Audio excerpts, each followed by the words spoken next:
안녕하십니까. 비트코인 호돌루입니다. 오늘은 이제 제 옛날 이야기를 조금 해보려고 합니다. 혹시 여러분들은 뉴욕 맨하탄에 가보신 적이 있으십니까?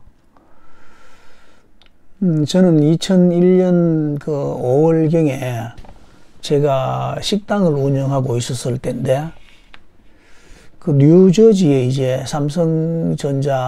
삼성항공입니다. 삼성항공 뉴욕 주재원으로 가 있던 대학 친구가 이제 한국에 왔다가 저희 식당을 이제 다녀간 후에 뉴욕으로 돌아가서 저에게 이제 연락이 와서 네가 뉴욕에 와서 식당을 한번 운영해보면 좋을 것 같다라는 어떤 그런 권유가 있어서 식당 시장 조사도 할 겸 여행도 할 겸 겸사겸사 해서 이제 뉴욕에 간 적이 있습니다. 그 친구는 이제 뉴저지에 살고 있었는데, 친구 집에서 이렇게 보면 강 건너, 아마 허드슨 강이죠. 강 건너에 맨하탄에 마철로들이 쫙 이렇게 보이고 그랬습니다. 그때는 이제 가장 높은 건물이 월드 트레이드 센터라는 빌딩이었습니다. 사각형 막대기처럼 생긴 아주 높은 두 동의 빌딩이었는데, 쌍둥이 빌딩으로 이제 불려졌죠. 그것이 이제 9.11 테러로 빌딩이 파괴되고 말았습니다. 제가 뉴욕에서 돌아온 지 몇 달 지나지 않아서 아마 장면을 저는 TV 뉴스로 봤는데, 끔찍한 장면을 우리 모두 잊을 수가 없을 겁니다. 친구 집은 이제 뉴저지 테나플라이라는 곳에 있었는데, 제가 테나플라이를 어떻게 기억하느냐 하면은, 친구가 저를 태워가지고 도시고속도로로 들어서면서 톨게이트 요금 징수원에게 통행권을 발급받을 때 했던 말이 지금도 귀에 생생하거든요. 아이고나 테나플라이 이렇게 말했습니다. 아이고나 테나플라이. 그러니까 테나플라이에 이제 그 친구가 살고 있었는데, 그 다음날 이제 저는 이제 혼자서 버스를 타고 맨하탄 시내 구경을 하려고 조지 워싱턴 브리지를 건너서 이제 타임스퀘어로 갔습니다. 유명한 삼성전자 간판이 있는 타임스퀘어 건물을 아시잖아요.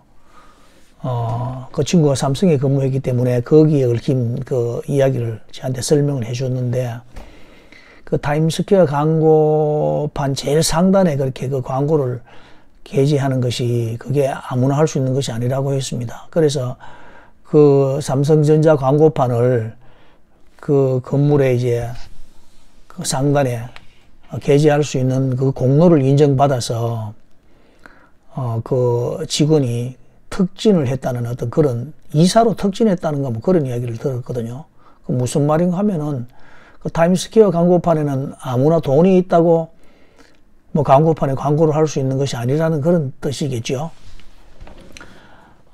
타임스퀘어에서 이제 브로드웨이를 따라 남쪽 끝까지 쫙 이렇게 내려가면은 배터리 파크라는 곳이 있던데, 거기는 옛날에 무슨 요새처럼 이렇게 대포 같은 게 이래 있는 것 같고, 성곽이 이래 돌로 만든 성이 있는 것으로 제가 기억을 이제 합니다.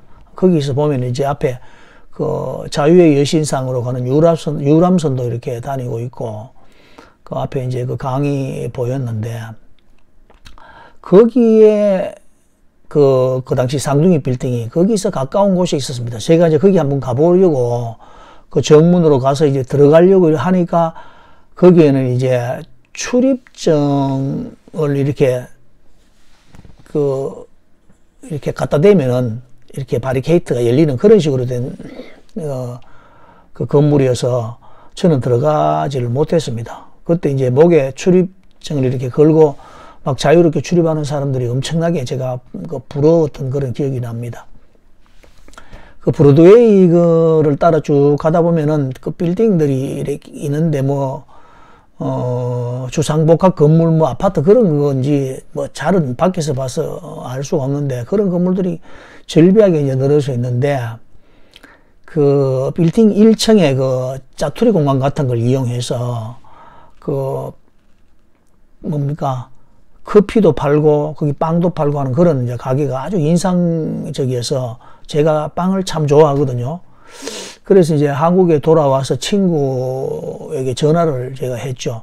거기에 어디 가면은 그 커피 파는 어떤 가게가 있는데 커피 그 간판을 제가 이제 설명을 했죠. 머리를 풀어헤친 그 여신처럼 생긴 그 파란색의 그 간판이 있는 그 커피 그 가게 그 사진을 한번 찍어서 보내보라고 제가 부탁을 했더니만 며칠 있다가 그 친구가 저한테 전화가 와서 그 커피 그 체인점이 아주 그 세계적으로 유명한 커피 체인점인데 그게 스타벅스라는 곳이다. 이 커피점이 지금 한국에도 아마 진출을 했다. 이런 식으로 저한테 이야기를 하던 것 같아요. 뭐 저는 한국에 들어온 것을 사실 뭐 알지도 못하고 저는 지방에 있었기 때문에 서울에 그 커피점이 들어온 걸 알 방법이 없었겠죠. 뭐 그런 재미난 일도 있었습니다. 그건 이제 그렇고 제가 이제 뉴욕에 가서 식당을 하는 것을 이제 어떻게 되냐 하면은 그 먼저 이제 재료들 뭐 식재료 같은 걸 이제 그 구할 수 있는지 제가 먼저 조사를 해봤는데 그걸 알아보기 위해서 그 당시 한인 마켓을 찾아서 이제 가봤습니다. 그때 그 한인 마켓 아마 상호라고 하나요? 한인 마켓이 한아름 마트, 한아름 마트였던 것 같습니다. 굉장히 크고 가면 거기 한국에 있는 어떤 그런 할인 마켓 뭐 규모 뭐 이상으로 어마어마한 그 규모였는데 거기 가면 뭐 한국에서 살 수 있는 뭐 양념이라든가 뭐 이런 부식 같은 게 뭐 거의 다 있었습니다. 그런데 이제 어지간한 재료들은 뭐 수급에 문제가 없었던 것 같은데 단지 이제 제가 많이 그 사용하는 느타리 버섯, 양송이 버섯은 가격이 괜찮은데 느타리 버섯 같은 것이 좀 가격이 한국서 제가 식당에서 할 때 비교해서 가격 차이가 좀 많이 났다는 그 기억이 납니다. 느타리 버섯을 굉장히 많이 사용하는 그런 식당이었는데 그게 좀 문제가 있었고 그리고 이제 식당 가게를 이제 임대하거나 그걸 알아보니까 물론 임대료도 좀 비쌌고요. 그 1층에서는 할 수 없고 그 2층 이상으로 올라가서 해야 되는데 식당 임대료도 비쌌을 뿐만 아니라 이제 그 식당 영업 허가에 따른 규제가 한국보다는 상당히 까다롭다는 그런 생각이 들었습니다. 결론적으로 이제 뉴욕에 진출은 성사되지를 못했는데 그 당시에 제가 크게 느낀 점을 이제 돌이켜 생각해 보면은, 그 미국이라는 나라, 아니, 이제 뉴욕이라는 나라, 아니죠, 맨하탄이라는 도시는 정말 아무나 사는 곳이 아니구나. 여기는 정말 선택된 사람들만 살 수 있는 곳이구나. 이런 생각을 했고, 나는 여기 와서 사는 것은 고사하고, 식당을 할 수 있는 조건도, 말하자면은, 임대를 해서 세를 주고 식당을 하는 조건도 갖추지 못했구나. 이런 생각. 그때는 그런 상황이 뭔지 몰랐는데, 지금 생각하니까 아마 그게 자괴감이었던 것 같습니다.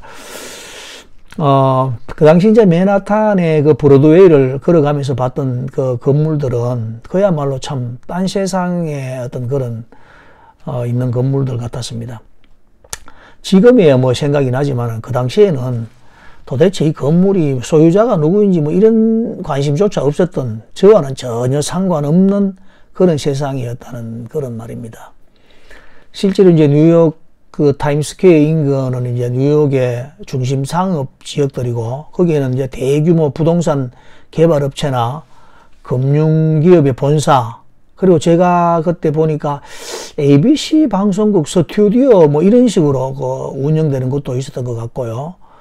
또 어떤 굴지의 그 호텔 체인 본사 뭐 이런 이제 기업들이 소유하고 있었다고 생각되는데 그 맨하탄의 그 면적은 제가 그 인터넷으로 검색해 보니까 한 57제곱킬로미터 정도 된다고 하더라고요. 그리고 이제 강이 있는 지역을 제외하면 한 60제곱킬로미터, 뭐 50, 한 7, 8제곱킬로미터 정도인데, 대충 우리 그 평수로 계산하면 한 2천만 평 조금, 모자라는 정도, 한 2천만 평 정도라고 봐도 될 것 같습니다. 이 맨하탄이라는 어떤 상징적인 지역에 땅을 한 평이라도 소유하고 있는 자들은 정말 그 엄청난 행운을 가진 사람이라는 그런 생각이 들었고요. 어쩌면 이제 특별히 선택받은 사람들만 누릴 수 있는 특권이라는 생각이 들었습니다. 네, 그렇기 때문에 맨하탄이라는 곳에서 땅을 사는 것도 아니고 단지 이제 세를 얻어서 장사를 하는 것조차도 거의 이제 불가능했다는 그런 말이 되겠습니다. 왜 불가능하게 느껴졌을까요? 그곳에서 장사를 하거나 그곳에 사는 것이. 그 이유는 이제 두 가지죠. 뭐, 다 알다시피 첫 번째는 맨하탄의 부동산 가격이 너무 비싸고, 또 둘째는 식당을 허가받는 어떤 조건이 너무 어렵고, 이것이 큰 이유입니다. 물론 다른 이유도 좀 있었겠지만은, 이제 큰 이유는 이 두 가지인데, 그러면 맨하탄에는 왜 그렇게 부동산 가격이 비싸고 허가 조건이 까다로울까요? 이렇게 질문해 보면은 그 이유는 한 가지밖에 없습니다. 땅은 좁은데 와서 살려고 하는 사람이나 장사하려고 하는 사람이 너무 많다는 것입니다. 그것밖에 없습니다. 이유가 설명이 필요 없겠죠. 여기에 대해서는. 맨하탄이라는 곳은 땅이 무한정으로 늘어나거나 개발할 수 있는 곳이 아니라 그 공급량이 정해져 있기 때문이라는 것입니다. 제가 왜 이렇게 서두가 길고 장황하냐, 현실감도 없이 그 맨하탄 이야기를 하는가, 그 이유를 말씀드리자면은, 뭐 제가 원래 그 말하던 그 이유가 똑같습니다. 바로 그 비트코인, 이 비트코인의 총 공급량이 2100만 개라는 사실을 조금 더 실감나게 이제 설명하기 위해서 지금 맨하탄의 땅이 비트코인 개수와 비슷한 2천만 평, 뭐 이렇게 이제 연결해서 제가 이제 한번 살펴보고 있는 중이거든요. 맨하탄의 면적은 2천만 평, 비트코인의 개수는 2100만 개. 맨하탄 땅 한 평을 가지는 거하고 비트코인 한 개 가지는 거하고 거의 비슷합니다. 자, 지금은 이제 우리가 마음만 먹으면은 비트코인을 차지할 수 있는 기회가 얼마든지 열려 있습니다. 바로 이제 비트코인 그 거래소에서 비트코인을 살 수 있다는 말이죠. 그런데 지금 뉴욕의 땅을 사는 것은 굉장히 가격도 비싸고 또 아주 정말 좋은 상권에는 그 물건이 잘 매물로 나오지 않을 거 아닙니까? 구하기 힘들겠죠. 그러나 이 뉴욕 맨하탄도 1600년대 그 네덜란드인들이 그 미국 인디언들에게 뭐 사실 그 얼마 뭐 몇십 불인지 몇백 불인지 그렇게 주고 아마 그 맨하탄을 샀거든요. 그 뭐 알고 계시는 분은 알고 계실 겁니다. 1600년대에는 그 맨하탄에 그냥 뭐 돈 몇 달러만 있으면 맨하탄에 가서 땅을 살 수 있었다 이 말입니다. 지금 비트코인을 우리가 살 수 있는 어떤 그런 기회가 정말 1600년도, 1700년대에 그 맨하탄에 땅을 사는 만큼 쉽다. 이렇게 제가 비유를 하는데 혹시 뭐 너무 나간 것 같습니까? 여하튼 어쨌든 지금은 비트코인을 우리가 사고 싶으면 돈만 있으면 얼마든지 살 수 있습니다. 그런데 미래에도 비트코인이라는 것이 정말 제가 말하는 미래는 상당히 그 먼 미래를 말하는 것입니다. 그때도 비트코인이라는 것이 아무나 그 살 수 있는 그런 자산일까요? 아니면은 굉장히 그 비트코인 한 개 사기가 그 쉽지 않은 그런 희귀한 자산으로 바뀐 후가 아닐까 이런 생각을 해보는데 여러분들 생각은 혹시 어떠십니까? 그 왜 그렇게 제가 생각하느냐 하면은 이 비트코인이라는 자산이 바로 뉴욕의 맨하탄처럼 바로 공급이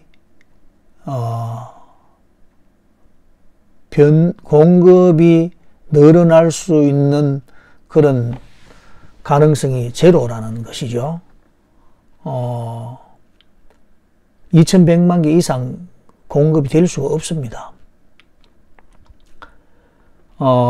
정말 지금은 아직까지 슈퍼리치, 정말 부자들이 비트코인을 발견하지 못했다고 봐도, 물론 뭐 그렇게 발견한 부자들도 있겠습니다만은 아직 많은 어떤 부자들이 비트코인을 발견하지 못한 시점이라고 저는 이제 확신을 하고요.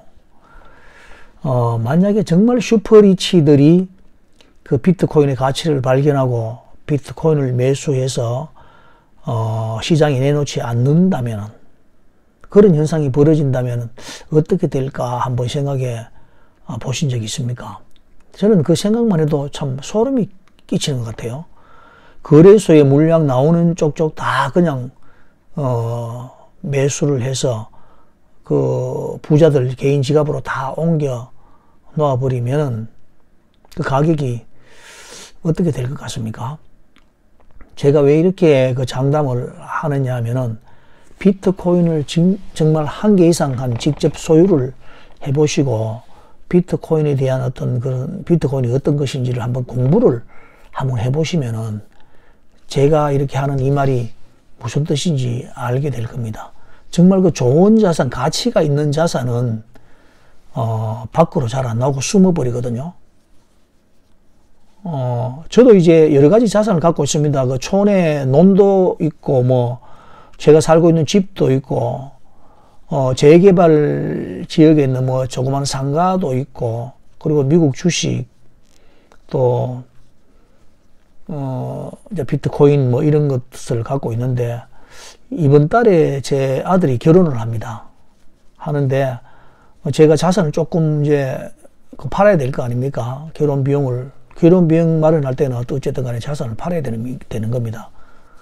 결혼은 아주 중요한 우리 일륜지 대사라고 하기 때문에, 뭐 그때 우리가, 필요해서 우리가 자산을 모으는 거잖아요. 그래서 제가 이번에 제일 먼저 팔려고 생각했던 건 사실 그 촌에 있는 제가 농사도 짓지 않는 그 창녕에 있는 논인데, 그걸 팔려고 했는데, 동네 이장님한테 그 가격을 물어보니까 2005년도에 제가 그 땅을 매입했을 때 가격의 2배를 줄 수 있느냐고 물어보니까 그렇게 살 사람이 없더라고요. 그러니까 2005년 같으면 지금 몇 년 됐으면 거의 20년 다 돼 가잖아요. 그런데 그 촌의 논이 2배가 아직 안 된다는 말입니다. 생각하면 참 기가 막히죠. 그런 투자는 뭐 투자를 할 것도 없고, 제가 그냥 논은 뭐 없다 생각하고 그냥 있는 것인데, 그 논은 팔 수가 없고, 그래서 이제 그 비트코인과 그 미국 주식 중에 제가 테슬라를 굉장히 좀 좋아하는데 두고 뭘 이제 먼저 처분할까 생각하다가 저는 비트코인을 팔았는 것이 아니라 테슬라를 일부를 이제 매각했습니다. 매도를 했죠. 그만큼 저는 이제 제가 가지고 있는 자산 중에서 비트코인에 대한 애착이 제일 좀 강하더라고요. 공부를 해보니까 비트코인만큼 정말 편안하고 좋은 자산이 없는 것 같아요. 그래서 테슬라도 좋은 자산이지만은 비트코인보다는 저는 테슬라를 먼저 처분하는 그런 결정을 했습니다. 아마 자산을 매각하는 데 있어서는 비트코인이 제게 있어서는 가장, 물론 제가 사는 주택은 모르겠습니다만은 그 다음에 아마 비트코인인 것 같고요. 만약에 제가 다시 자산을 매입을 한다면은 최우선적으로 매입하고 싶은 것이 비트코인입니다.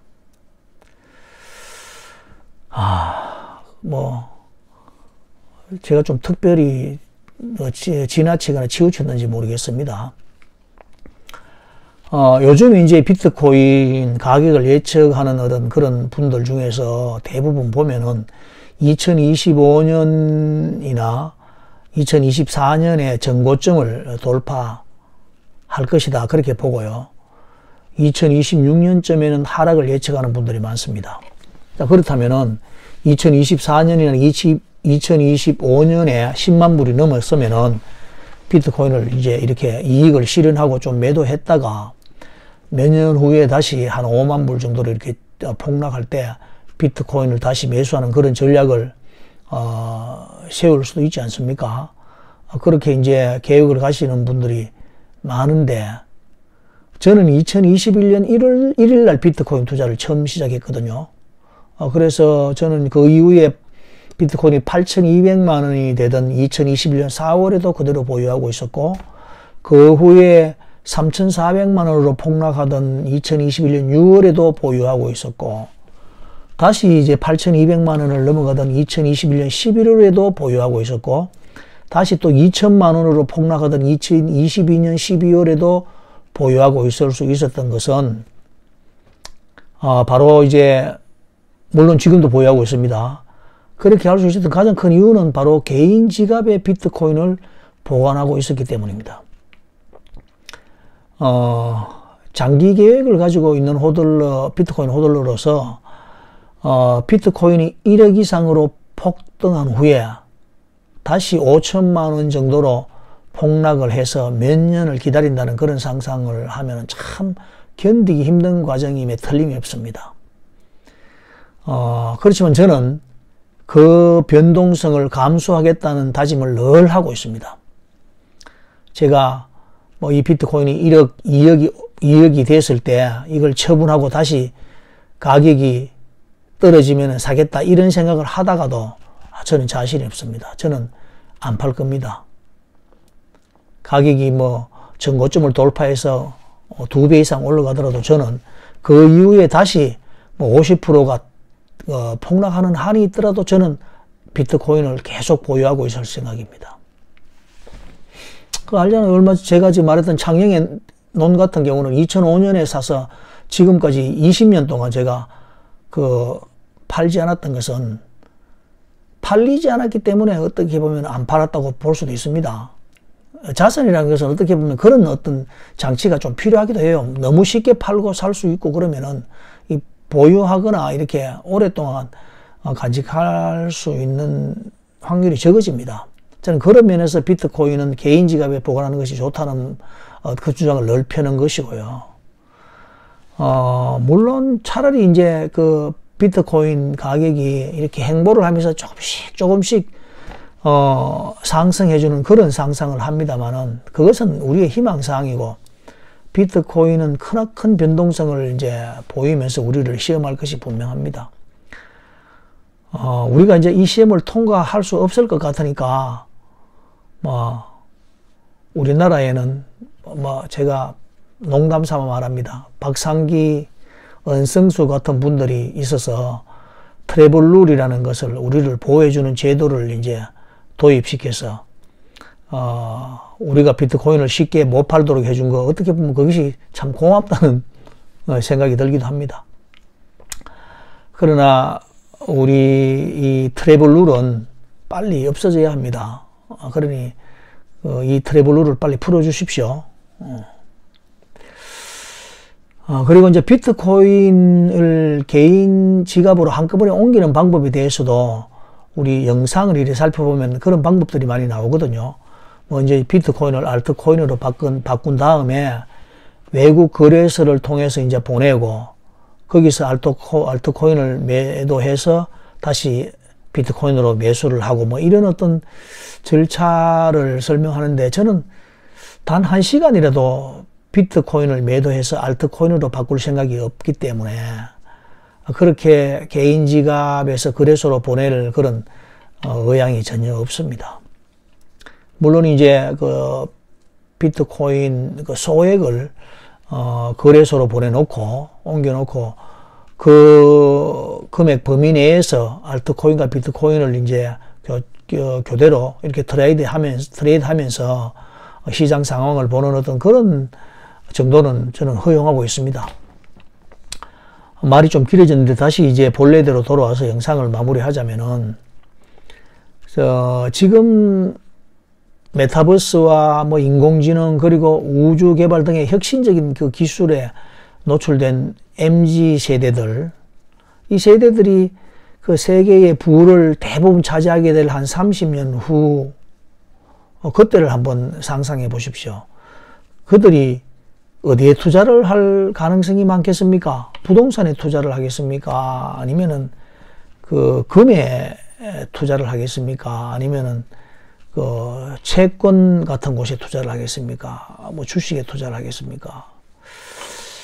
채권을 사려고 하면은 그 정부의 그 금융 어떤 컨디션은 어떻게 될 것인지 그런 것도 한번 생각해 보자면은, 저는 이제 생각하면 생각할수록 비트코인이 대안이라는 생각이 자꾸 듭니다. 완전히 비트코인에 이제 꽂혀버린 그 존재감 없는 한 사람의 그 말에 불과할 수도 있겠지만은, 여러분이 아직 젊었고 만약 30대에서 40대에 해당되신다면은 저의 이 말을 한번 깊이 고려해 보시라는 부탁을 드려봅니다. 먼 미래를 보고 투자하셔야 됩니다. 아주 멀리 내다보시고 비트코인을 그 여유자금으로 매수하신 다음에 개인 지갑으로 보내셔서 한번 보유해 보시는 것을 추천드립니다. 지금까지 비트코인 호돌리였습니다. 경청해 주셔서 감사합니다.